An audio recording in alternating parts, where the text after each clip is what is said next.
চট্টগ্রামের লোহাগাড়া উপজেলার পদুয়া ইউনিয়নের পদুয়া এসিএম উচ্চ বিদ্যালয়ের মাঠ পরিদর্শন করেন বাংলাদেশ জামায়াতে ইসলামীর অ্যাসিস্ট্যান্ট সেক্রেটারি মোহাম্মদ শাহজাহান। তিনি বলেন, আসন্ন গণভোটে হ্যাঁ বিজয়ী হওয়ার মাধ্যমে দেশের ভবিষ্যৎ নির্ধারিত হবে। প্রতিটি দক্ষিণ চট্টগ্রামের উপজেলা থেকে দলে দলে মানুষ সমাবেশে অংশ নেবে, বিশেষ করে সাতকানিয়া ও লোহাগাড়ায় ঘরে কেউ থাকবে না। শাহজাহান আরও বলেন, সরকার ও নির্বাচন কমিশন কার্যকর লেভেল প্লেইং ফিল্ড তৈরি করতে পারেনি। আইনশৃঙ্খলা বাহিনী ইতিবাচক ভূমিকা রাখার চেষ্টা করছে। আইনশৃঙ্খলা বাহিনী ইতিবাচক ভূমিকা রাখার চেষ্টা করছে। আগামী 2রা ফেব্রুয়ারি বাংলাদেশ জামায়াতে ইসলামের আমির ডাক্তার শফিকুর রহমান প্রধান অতিথি হিসেবে জনসভায় বক্তব্য রাখবেন। স্থানীয় নেতৃবৃন্দ, ব্যবসায়ী ও দলীয় নেতারা উপস্থিত ছিলেন। ঐতিহ্যবাহী এই মাঠে অতীতে জাতীয় নেতৃবৃন্দের সমাবেশ হয়েছে এবং এটি এলাকায় বৃহৎ ও ঐতিহাসিক স্থান হিসেবে বেশ সুপরিচিত। সাথে এই এলাকারই কৃতি সন্তান, চন্দনাইশের কৃতি সন্তান, আমাদের মুক্তিযুদ্ধে যার ঐতিহাসিক অবদান ছিল, তিনিও এই জনসভায় উপস্থিত হবেন বলে আমাকে সম্মতি জানিয়েছেন। আমরা তাকেও এই জনসভায়, কর্নেল অলি সাহেবকেও আমরা পাব। আমার ভাই আজকে আমাদের সাথে, এখানকার উপজেলা সভাপতি আমাদের সাথে আছেন, ওনারাও সার্বিক সহযোগিতা মাধ্যমে এই জনসভাকে সফল করার জন্য ভূমিকা পালন করবেন ইনশাআল্লাহ। আমরা এই মুহূর্তে আপনাদেরকে যে বিষয়ে বিশেষভাবে দৃষ্টি আকর্ষণ করতে চাই, 54 বছরের যেই বাংলাদেশ ছিল, এটি স্বাধীন হলেও এটি একটি পরাজিত বাংলাদেশ ছিল। আমরা একটি বিজয়ী বাংলাদেশ চাই। এই বিজয়ী বাংলাদেশের যাত্রার সূচনা হয়েছে জুলাই বিপ্লবের মাধ্যমে। এই জুলাই বিপ্লবের মাধ্যমেই স্বৈরাচার বাংলাদেশ থেকে বিদায় নিয়েছে।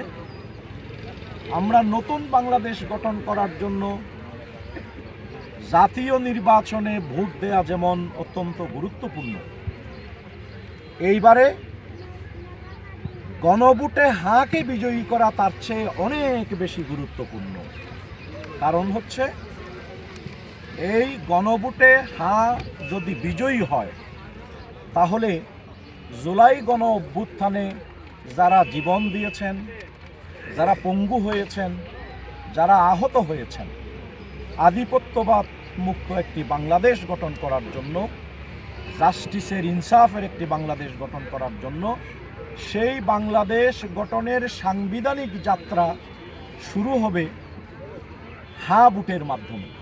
এই কারণে আপনারা গ্রামে গঞ্জে আমাদের মা বোনদেরকে দাঁড়িপাল্লা জাতীয় ভোটের পাশাপাশি এই গণভোট সম্পর্কেও আপনারা সচেতন করে তুলবেন। এটি বাংলাদেশের ভবিষ্যৎ নির্ধারণ করবে এই গণভোটে হাঁ বিজয়ী হওয়ার মাধ্যমে। এটি আমরা বিশেষভাবে প্রচারণার জন্য আপনাদের কাছে অনুরোধ রাখছি। আমরা মিডিয়ার বন্ধুদের মাধ্যমে এই জনসভাকে তো 2 তারিখ আপনারা কভার করবেন ইনশাআল্লাহ। এরপর থেকে আজকে যে ব্রিফিং হচ্ছে, এটির পর থেকে আমাদের এই জনসভাকে জমজমাট করার জন্য আপনাদের ইতিবাচক ভূমিকা, আপনাদের পক্ষ থেকেও মিডিয়ায় প্রচারণার জন্য আমরা বিশেষভাবে আহ্বান জানাই। আমরা লোহাগাড়া সাতকানিয়াবাসীর কাছে শুভেচ্ছা জানাই।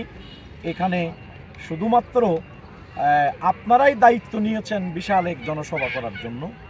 এখানে যোগ দেবেন আমাদের বাঁশখালী, যোগ দেবেন এখানে আনোয়ারা, যোগ দেবেন এখানে চন্দনাইশ, যোগ দেবেন এবং পটিয়া এখানে যোগ দেবেন। চট্টগ্রাম দক্ষিণ জেলার যে আসনগুলো আছে, এই আসনগুলো আপনারা হচ্ছেন হোস্ট, তারা হচ্ছে মেহমান। হোস্ট হিসাবে আপনারা ইনশাল্লাহ যথার্থ দায়িত্ব পালন করবেন বলে আপনাদের সকলকে আন্তরিক মোবারকবাদ জানাচ্ছি। এবং আমি আশা করি এখানে হিন্দু, বৌদ্ধ, খ্রিস্টান, অমুসলিম যারা আছে, তারাও এখানে দলে দলে যোগদান করবেন।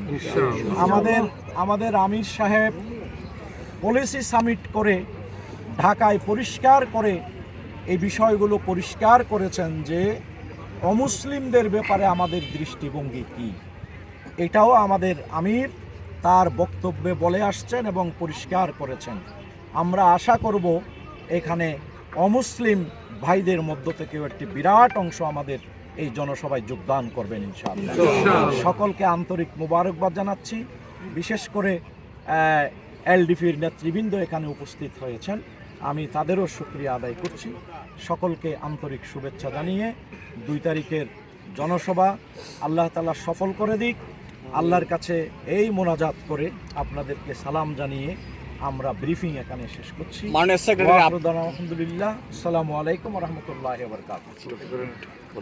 মাননীয় সেক্রেটারি, আপনার কাছে আমার প্রশ্ন, 2 তারিখে সেক্রেটারি, আমি সেক্রেটারি সরি, আপনার কাছে প্রশ্ন হচ্ছে এখানে কত লাখ মানুষের উপস্থিতি হতে পারে এবং দক্ষিণ চট্টগ্রামবাসী সবসময় অবহেলিত, দলের প্রধানের ক্ষেত্রে আপনাদের পক্ষ থেকে কোনো ধরনের দাবি দেওয়া থাকবে কিনা এবং একই সাথে আইনশৃঙ্খলা বাহিনীর পক্ষ থেকে আপনারা কতটুকু সার্বিক সহায়তা পাচ্ছেন বা নিরাপত্তার কোনো ঘাটতি আছে কিনা? আমরা এই জায়গায় জাতীয় নির্বাচনকে সামনে রেখে প্রথম যেই আমাদের অবজারভেশনটা দিতে চাই সেটি হলো সারা দেশব্যাপী লেভেল প্লেয়িং ফিল্ড তৈরি করার ক্ষেত্রে নির্বাচন কমিশন এবং সরকার এখনও ব্যর্থ। নির্বাচনের পরিবেশ নষ্ট হয়, এরকম অনেক ঘটনা সংঘটিত হচ্ছে। নারীদেরকে হেনস্থা করা হচ্ছে, শেরপুরে আমাদের একজন নেতা শহীদ হয়েছে। এই সব কিছু মিলালে লেভেল প্লেয়িং ফিল্ড তৈরি করার জন্য যেই কঠোর পদক্ষেপ দরকার, অবৈধ অস্ত্র উদ্ধার করা দরকার, এটা সরকার এবং নির্বাচন কমিশন পর্যাপ্ত পদক্ষেপ নিয়েছে বলে আমরা মনে করতে পারছি না। এ ব্যাপারে আমরা সরকার এবং নির্বাচন কমিশনের দৃষ্টি আকর্ষণ করছি। প্রধান উপদেষ্টার ঘোষণা হচ্ছে যে এক ঐতিহাসিক এবং উৎসবমুখর নির্বাচন অনুষ্ঠিত হবে। সেই ধরনের একটি নির্বাচন অনুষ্ঠানের জন্য ভোটারদের ভীতিমুক্ত পরিবেশ দিতে হবে। এই ভীতিমুক্ত পরিবেশ দিতে গেলে লেভেল প্লেয়িং ফিল্ড নিশ্চিত করার যাবতীয় পদক্ষেপ গ্রহণ করতে হবে। আইন শৃঙ্খলা বাহিনী তারা ইতিবাচক ভূমিকা রাখার চেষ্টা করছে। আমরা বলবো তারাও নিরপেক্ষ ভূমিকা পালন করে একটি ভালো নির্বাচন উপহার দিবেন। আপনি প্রশ্ন করেছেন যে এখানে কত লাখ মানুষ, এই প্রশ্নের উত্তরে আমি বলবো লোহাগাড়া এবং সাতকানিয়া বিশেষ করে এখানে ঘরে কোনো মানুষ থাকবে বলে আমার কাছে মনে হয় না। ঘরে কোনো মানুষ না থাকলে এটা লাখ দিয়ে বলা সম্ভব না। কত হবে নির্বাচনের জনসভার দিনে ইনশাল্লাহ আপনারা লিখবেন, প্রমাণিত হবে যে এখানে আসলে এই ঘরে কোনো মানুষ ছিল না। আমরা সেভাবে একটি জনসভা আপনাদের কাছ থেকে কেন্দ্রের পক্ষ থেকে আশা করি ইনশাআল্লাহ। মাননীয় অ্যাসিস্ট্যান্ট সেক্রেটারি মহোদয়,